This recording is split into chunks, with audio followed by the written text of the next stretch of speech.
Hello homies, welcome to Nivasa by Harika. మేము ఈరోజు ట్రిప్కి వెళ్తున్నాము. యాక్చువల్గా స్పిరిచువల్ ట్రిప్ అనమాట. ఫ్యామిలీతో వెళ్తున్నాము. Both my parents, J parents and వాళ్ళ సిస్టర్స్తో కలిసి అందరం కలిసి వెళ్ళడం ఇదే ఫస్ట్ టైం అనమాట. నాకు చాలా ఎక్సైటెడ్గా ఉంది. మేమందరం ఎయిర్పోర్ట్లో ఉన్నాం అనమాట. మాకు 9:30కి ఫ్లైట్ ఉంది. హాయ్ చెప్పండి అందరూ. ఫ్యామిలీస్ అందరం ట్రిప్ అంటే చాలా స్పెషల్గా డిఫరెంట్గా ఉంటుంది కదా. నేనైతే ఈ ట్రిప్ కోసం చాలా రోజుల నుంచి వెయిట్ చేస్తున్నాను. మధ్యలో ఈ పాకిస్తాన్ వార్ అది స్టార్ట్ అయిన తర్వాత మేము వెళ్ళలేము అన్నట్లు అన్నారు. తర్వాత ఆ వార్ ఆగిపోయిన తర్వాత నాకైతే చాలా హ్యాపీగా అనిపించింది. ఫ్రంట్ రోలో ఉన్నది మా పేరెంట్స్, సెకండ్ రోలో ఉన్నది జే పేరెంట్స్ అండ్ థర్డ్ రోలో మా పక్కన కూర్చుంది జే వాళ్ళ బిగ్ సిస్టర్ అనమాట. ఇంకొక సిస్టర్ ఈ వీడియో షూట్ చేస్తుంది. సో మేము ఫస్ట్ అయితే వారణాసికి వెళ్తున్నాము. వారణాసికి వెళ్ళేసరికి 12:30 అట్లా అవుతుంది. ఫస్ట్ 3 days వారణాసిలో ఉండి థర్డ్ డే మేము ప్రయాగ్రాజ్కి వెళ్తాము. థర్డ్ డే నైట్ ప్రయాగ్రాజ్ నుంచి అయోధ్యకి వెళ్తాము. అయోధ్యలో 4th డే ఉండి 5th డే మళ్ళీ రిటర్న్ బ్యాక్ టు బెంగళూరు అనమాట.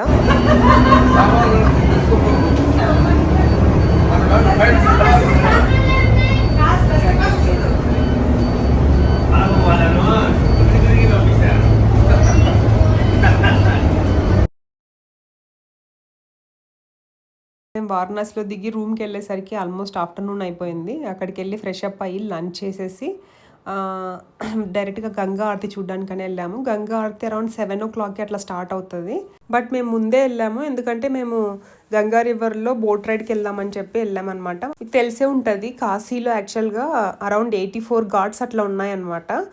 ఒక్కొక్క ఘాట్కి ఒక్కొక్క స్టోరీ ఉంటుంది, ఒక హిస్టరీ ఉంటుంది అనమాట. వీళ్ళు మనం బోట్ రైడ్లో వెళ్తే అన్ని ఘాట్స్ చూపిస్తారు. అన్నీ అంటే మొత్తం కవర్ చేయకపోయినా ఫేమస్గా ఉండే మాకైతే వీళ్ళు ఏం చెప్పారంటే 64 ఘాట్స్ కవర్ చేస్తామన్నారు. బట్ 64 కవర్ చేశారో లేదో నాకు డౌట్, కానీ బట్ ఫేమస్ ఘాట్స్ అన్నీ వీళ్ళు బోట్లో మనకి చూపిస్తారనమాట. ఆ ఘాట్స్ అన్ని చూపించి ఫైనల్గా మనకి గంగా ఆరతి జరుగుతుంది కదా, అక్కడికి తీసుకొస్తారు. మనం బోట్లో నుంచి గంగా ఆరతి చూడొచ్చు అనమాట. మనము బోట్లో నుంచి చూస్తే మనకి ఆరతి అనేది ఇంకా బాగా కనిపిస్తుంది. మేము యాక్చువల్గా మా ఫ్యామిలీకి మాత్రమే ఇంకా ప్రైవేట్ బోట్ బుక్ చేసుకున్నాము, ఇంకెవరూ లేకోకుండా. మాకు ఈ 64 ఘాట్స్ చూపించడానికి ప్లస్ గంగా ఆరతి మొత్తం చూపించడానికి అంతా కలిసి 1 hour పైనే పడుతుంది. దానికి మాకు 4,000 రూపీస్ ఛార్జ్ చేశారు. ఈ ట్రిప్లో ఈ గంగా రివర్లో ఈ బోట్ రైడింగ్ అనేది one of the best experience అనిపించింది నాకైతే. అందులోనూ ఈవినింగ్ వెదర్ కూడా చాలా ప్లెజెంట్గా ఉంది. ఇంకా ఫస్ట్ డేనే గంగా నదిలో స్నానం కూడా చేసేసాము. మనం గంగా నదిలో స్నానం చేస్తే చేసిన పాపాలు అన్నీ పోతాయి అంటారు కదా, చాలా బాగా అనిపించింది. ఫైనల్గా ఇంకా దశాశ్వమేధ ఘాట్కి వెళ్ళాము. అక్కడే గంగా ఆరతి ఇస్తారనమాట. కొంచెం ముందు వెళ్తే మన బోటు ముందు ఉంటుంది కదా, మనకి ఆరతి అనేది బాగా కనిపిస్తుంది అని చెప్పి ముందే వెళ్ళామన్నమాట. మీరు చూస్తున్నారు కదా ఎన్ని బోట్స్ వచ్చాయో ఆరతి చూడడానికి అని చెప్పి. సో మనం తొందరగా వెళ్తే మన బోట్ అనేది కొంచెం ముందు ఉంటుంది. ఆ ఘాట్ దగ్గర కంటే బోట్ నుంచి గంగా ఆరతి చూసే వాళ్ళే చాలా మంది ఉంటారనమాట.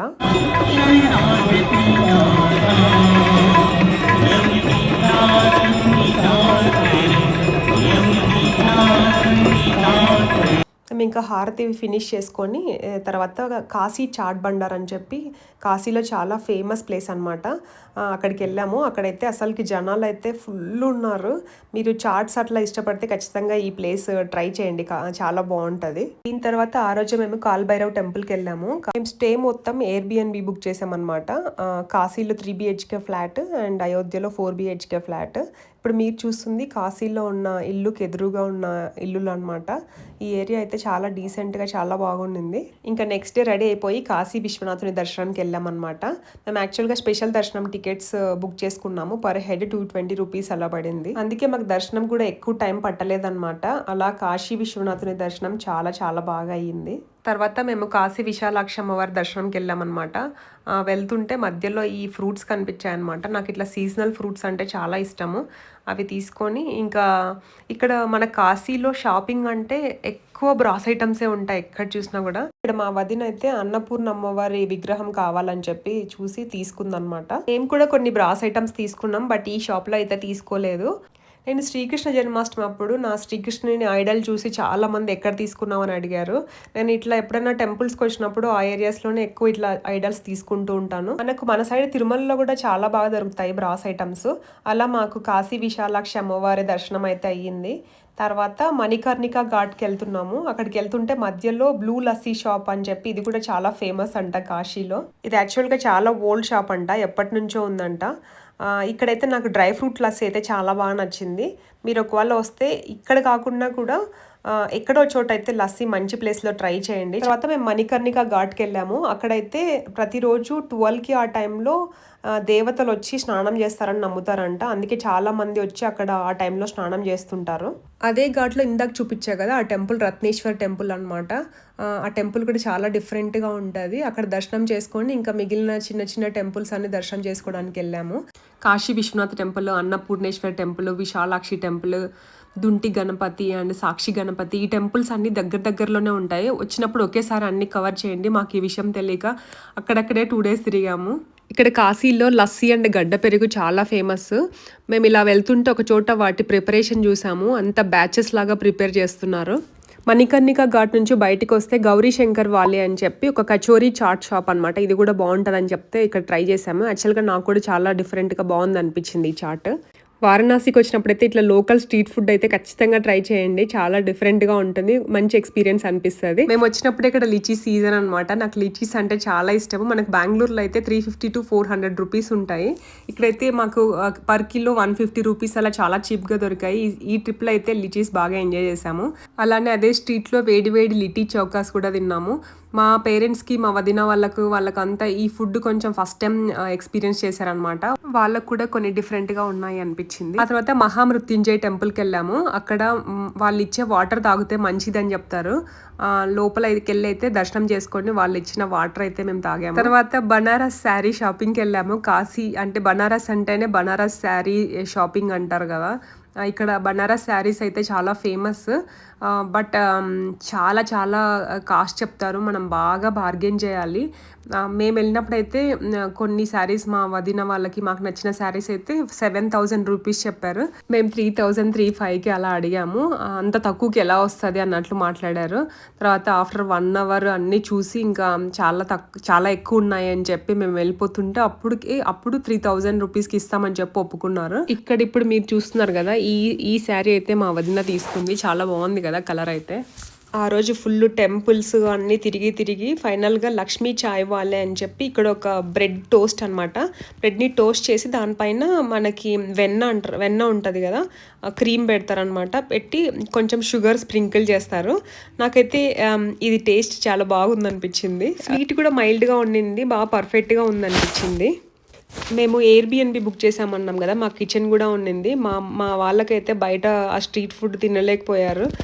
సో మేము అక్కడే సరుకులు తెచ్చుకొని ఇంట్లోనే చపాతీ అండ్ ఆ రోజు ఆలూ కర్రీ చేసుకున్నాము. బయట ఫుడ్ తిని సడన్గా ఇట్లా హోమ్ ఫుడ్ తినేసరికి చాలా హ్యాపీగా అనిపించింది. అందరూ ప్రశాంతంగా కడుపు నిండా తిన్నారు. ఈ ట్రిప్లో అయితే ఎక్కడెక్కడైతే పాసిబుల్ అయిందో అప్పుడంతా మేమే ఇంట్లోనే చేసుకొని తిన్నాము. ఇంకా బయట తిరుగుతున్నప్పుడు పాసిబుల్లో కానప్పుడు బయట తిన్నాము. ఇట్లా పెద్దవాళ్ళతో వచ్చినప్పుడు వాళ్ళకి బయట ఫుడ్ ఎక్కువ పడదు కదా, ఇట్లా కుక్ చేసుకోవడం అయితే నాకు చాలా బాగా అనిపించింది. ఇది డే 3 అనమాట. ఈ కాయల్ని మీరేమంటారు? మేమైతే కల్లీకాయలు అంటాము. ఇవి చాలా పెద్దగా ఉన్నాయి. మన సైడ్ అయితే ఇంత పెద్దగా ఉండవు. ఇట్లా బయటకు వచ్చినప్పుడు ఈ లోకల్ మార్కెట్స్కి వెళ్ళడము, ఫ్రూట్స్ ట్రై చేయడం, డిఫరెంట్ సీజనల్ ఫ్రూట్స్ ట్రై చేయడం అయితే నాకు చాలా ఇష్టము. ఆ రోజు బ్రేక్ఫాస్ట్ చేసి ఇంకా ప్రయాగ్రాజ్కి వెళ్తున్నాం అనమాట. మాకు ప్రయాగ్రాజ్ యాక్చువల్గా ప్లాన్ లేదు, బట్ మాకు ఈ టైం ఉండింది కాబట్టి ఆ రోజు సడన్గా అనుకొని వెళ్ళాము. కాశీ టు ప్రయాగ్రాజ్ టు అయోధ్య మేము క్యాబ్ మాట్లాడుకున్నాం అనమాట. మాకు పర్ క్యాబ్ 6,000 రూపీస్ పడింది. టోటల్ 12,000 రూపీస్ అనమాట. నేను కాస్ట్ ఎందుకు మెన్షన్ చేస్తున్నానంటే ఎవరైనా ప్లాన్ చేసుకోవాలనుకుంటే ఒక ఐడియా వస్తుందని చెప్పి నేను మెన్షన్ చేస్తున్నాను. నన్ను యాక్చువల్గా ఇన్స్టాగ్రామ్లో కూడా కొంతమంది అడిగారు ఎంత పడింది క్యాబ్కి ఇట్లా అని చెప్పి. సో మీకు యూజ్ అవుతుందని చెప్పి నేను ఆ డీటెయిల్స్ కూడా మెన్షన్ చేస్తున్నాను. మేము ఆఫ్టర్నూన్ 2:30కి అట్లయితే ప్రయాగరాజ్ రీచ్ అయిపోయాము. ఇంకొకటి గుడ్ థింగ్ ఏంటంటే ఇక్కడ అన్ని టెంపుల్స్లో నేమ్స్ తెలుగులో కూడా మెన్షన్ చేస్తారు. టెంపుల్సే కాదు, ఇట్లా హైవేస్లో కూడా చాలా బాగా అనిపిస్తుంది. ఇక్కడ తెలుగు వాళ్ళు కూడా చాలా మంది వస్తున్నారు. మేము ఎక్కడ చూసినా కూడా తెలుగు వాళ్ళే కనిపిస్తున్నారు మాకైతే. ఏంటబ్బా అందరూ ఇట్లా ముసుగులేసుకున్నారు అనుకున్నారు కదా. మేము ప్రయాగరాజ్ వెళ్ళేసరికి ఇక్కడ మొత్తం రివర్ కదా, రివర్ పక్కన మొత్తం ఇసుక ఉంది. మేము వెళ్ళేసరికి మొత్తం ఇసుక తుఫాన్ లాగా స్టార్ట్ అయింది. ఎంత ఎక్కువైపోయిందంటే ఎవరు మొహం మీద ఐబ్రోస్ మీద అంతా ఇసుకే దయ్యాల్లాగా అయిపోయారనమాట ఒక్కొక్కరు. ఎంత నవ్వుకున్నామంటే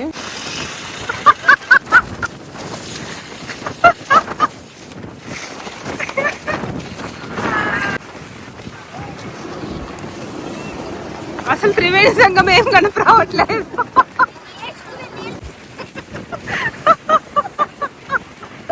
ఆ రోజు అందరు మొహాలు చూసి నవ్వి నవ్వి పొట్ట నొప్పించింది. బట్ అయితే one of the best experience ఈ ట్రిప్లో అయితే. అంతగా నవ్వుకున్నాం మేమైతే. ఎవరెక్కడున్నారో కూడా కనిపించలేదు. జై సడన్గా మిస్ అయిపోయాడు. మమ్మల్ని ఎత్తుకుంటూ తను ఎక్కడికి వెళ్ళాడు, మేము తనల్ని ఎత్తుకుంటూ ఉన్నాము. మనుషులు కూడా ఎక్కడున్నారో కూడా కనిపించట్లేదు. అంత ఎక్కువైపోయింది అనమాట. బట్ ఫార్చునేట్లీ కొద్దిసేపటికి అంతా క్లియర్ అయిపోయింది. అండ్ వెదర్ అయితే చాలా ప్లెజెంట్గా ఉండింది. ఎండ కూడా లేదు అండ్ కొంచెం క్లౌడీగా ఉండింది. చాలా బాగుండింది. మేము బాగా వాటర్ని ఎంజాయ్ చేయడానికి.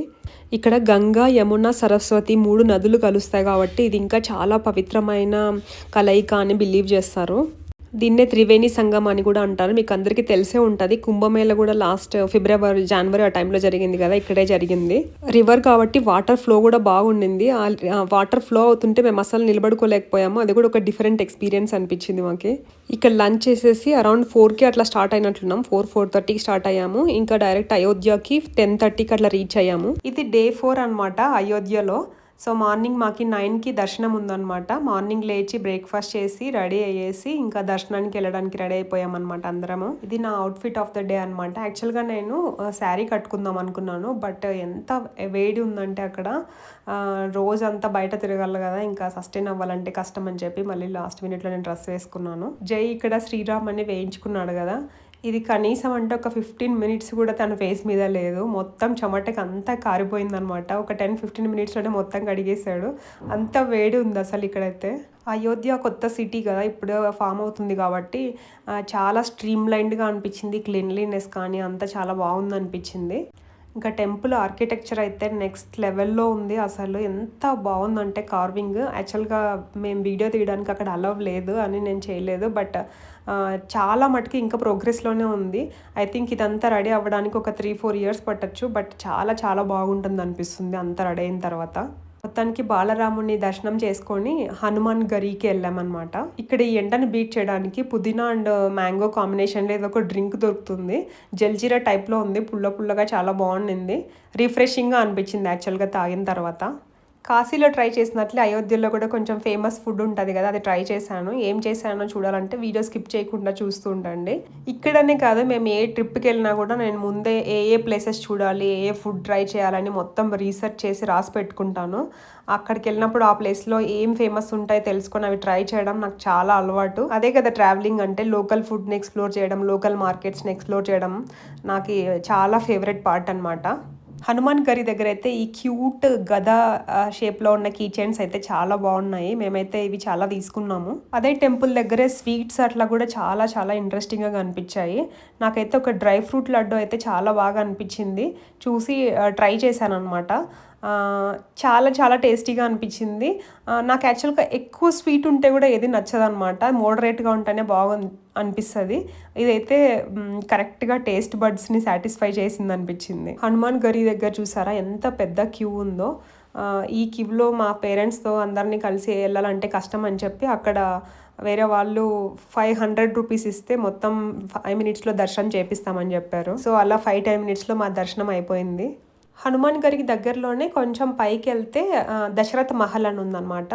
రాముడి తండ్రి దశరథ మహారాజు ఉన్నాడు కదా, ఆయన పేరు మీదుగా ఈ మహల్ ఉందన్నమాట. ఇక్కడే పక్కనే చూడ్డానికి కొన్ని ఉన్నాయన్నమాట. ఇది దశరథ్ మహల్ కదా, పక్కనే కనక్ భవన్ అని ఉంటుంది. తర్వాత శీష్ మహల్, గాయత్రి శక్తిపీఠ్, రాజ్ద్వార్ మందిర్ ఇవన్నీ పక్కనే ఉంటాయన్నమాట. సో దశరథ మహల్ తర్వాత కనక్ భవన్కి వెళ్ళాము. కనక్ భవన్ ఏంటంటే కైకేయి సీతకి ఈ కనక్ భవన్ గిఫ్ట్గా ఇచ్చింది అంటారు. సో దీంట్లో ఓన్లీ రాముడు సీత మాత్రమే ఉండేవాళ్ళంట ఈ కనక్ భవన్లో. నాకు ఇవి చూసిన తర్వాత నిజంగానే దీంట్లో రాముడు సీత వాళ్ళు ఉండేవాళ్ళ అని నాకు డౌట్ వచ్చి చాట్ జీపీటీలో సెర్చ్ చేశాను అనమాట. తర్వాత ఇవి వాళ్ళ పేరు మీద తర్వాత కట్టించారంట. యాక్చువల్గా రాముడు సీత వాళ్ళు ఉన్నది కొన్ని మిలియన్ ఇయర్స్ అగో కదా, అప్పటివి కాదు యాక్చువల్గా, ఇవి తర్వాత కట్టించారంట. ఇక్కడ నేను వేసుకొని చూస్తున్నా కదా, ఈ బ్యాంగిల్ మా వదిన వాళ్ళు నాకు బాగుందని చెప్పి వాళ్ళు తీపిచ్చారనమాట. ఒకరు వైట్ ఒకరు బ్లాక్ తీపిచ్చారు. నాకు కూడా ప్రెట్టీగా ఉన్నాయనిపించింది. ఇంకా బాలరాముడి ఐడల్స్ అట్లా తీసుకోవాలనుకుంటే ఆప్షన్స్ అయితే చాలా ఉన్నాయి, లైక్ డిఫరెంట్ మెటల్స్లో. అయోధ్యకు వస్తే మాత్రం మీరు ఈ కుర్చాన్ లస్సీ అయితే ఖచ్చితంగా ట్రై చేయండి. నాకైతే చాలా డిఫరెంట్గా ఉందనిపించింది టేస్ట్. ఏదో ఫ్లేవర్ కూడా కొంచెం డిఫరెంట్గా ఉండింది. ఆ ఎండకైతే చాలా రిఫ్రెషింగ్గా అనిపించింది తాగుతుంటే కూడా. యాక్చువల్గా కాశీలో ట్రై చేసినవైతే కొంచెం స్వీట్ ఎక్కువ ఉంది అనిపించింది, బట్ ఇక్కడైతే చాలా బాగున్నాయి అనిపించింది. ఆ ప్లేసెస్ అన్ని కవర్ చేసిన తర్వాత మా పేరెంట్స్ని ఇన్లాస్ని రూమ్కి పంపించేసాము. వాళ్ళు టైర్డ్ అయిపోయింటే మేము షాపింగ్ చేస్తూ ఇంకా లంచ్ చేసేసి మళ్ళీ మా షాపింగ్ కంటిన్యూ చేసాము. ఇక్కడ కనిపిస్తున్నాయి కదా, ఇవి ధూప్ పౌడర్ అంట, చాలా మంచి స్మెల్ వస్తుండే, ట్రై చేద్దామని తీసుకున్నాము. Here comes the last famous food spot we tried అనమాట, మౌర్య మిస్తాన్ బండార్ అని చెప్పి. దీనికి యాక్చువల్గా చాలా అవార్డ్స్ కూడా వచ్చాయంట స్ట్రీట్ ఫుడ్ కేటగిరీలో, especially for the dahi jalebi అనమాట. దహీ జిలేబీ రబ్రీ కాంబినేషన్లో ఒకటి ఇస్తారు, చాలా డిఫరెంట్గానే అనిపించింది. దహీ జిలేబీనా అదేం కాంబినేషనో అనుకుంటారు, కొన్ని కాంబినేషన్లు తింటేనే ఎలా ఉన్నాయనేది మనకు అర్థమవుతుంది. దీనికి అవార్డు వచ్చిందంటే అంతలేంది అవార్డ్స్ రావు కదా. ఈ కాంబినేషన్ అయితే మీరు అయోధ్యకు వస్తే ట్రై చేయండి. దహీ జిలేబీ రబ్రీ 3 కాంబినేషన్స్ కలిపి ట్రై చేయండి, బాగుంటుంది. దహీ జిలేబీ ఏం కాంబినేషన్ రా, ఏం బాగుంటుంది అని వాళ్ళ అక్క అంటుంటే బాగుంది ట్రై చేయి అని చెప్పి వాళ్ళ తమ్ముడు అక్కకి తినిపిస్తున్నాడు అనమాట ఇక్కడ. ఇది అయిపోయాక ఇంటికి వెళ్ళి కాసేపు రెస్ట్ తీసుకొని మళ్ళీ ఈవినింగ్ గుప్తార్ ఘాట్కి వెళ్ళాము. ఈ గుప్తార్ ఘాట్ సరియు నది దగ్గర ఉన్న ఘాట్ అనమాట. ఈ గుప్తార్ ఘాట్లోనే రాముడు తన అవతారాన్ని చాలించడానికి ఈ సరియు నదిలోకి వెళ్ళి జలసమాధి అయ్యాడు ఇక్కడ అని చెప్పి బిలీవ్ చేస్తారు. మీకు రామాయణం అట్లా తెలిసింటే సరయు నది గురించి చాలా వినింటారు. ఇదే ఆ సరియు నది అనమాట.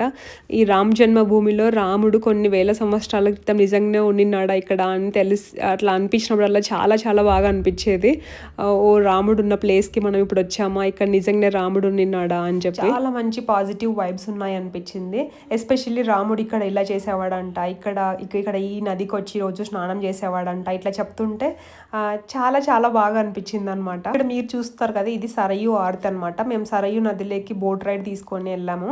అక్కడికి వెళ్ళిన తర్వాత మా వాళ్ళు కొంచెం సేపు సరయు నదిలో కూడా స్నానం చేశారు. నాకైతే ఆ రోజు ఇంకా కొంచెం ఫీవరిష్గా ఉండింది, సో నేనైతే ఏం స్నానం చేయలేదు. బట్ ఆ ప్లేస్ని, ఆ వైబ్స్ని, ఆ ఈవినింగ్ని చాలా మెమరబుల్గా అనిపించింది.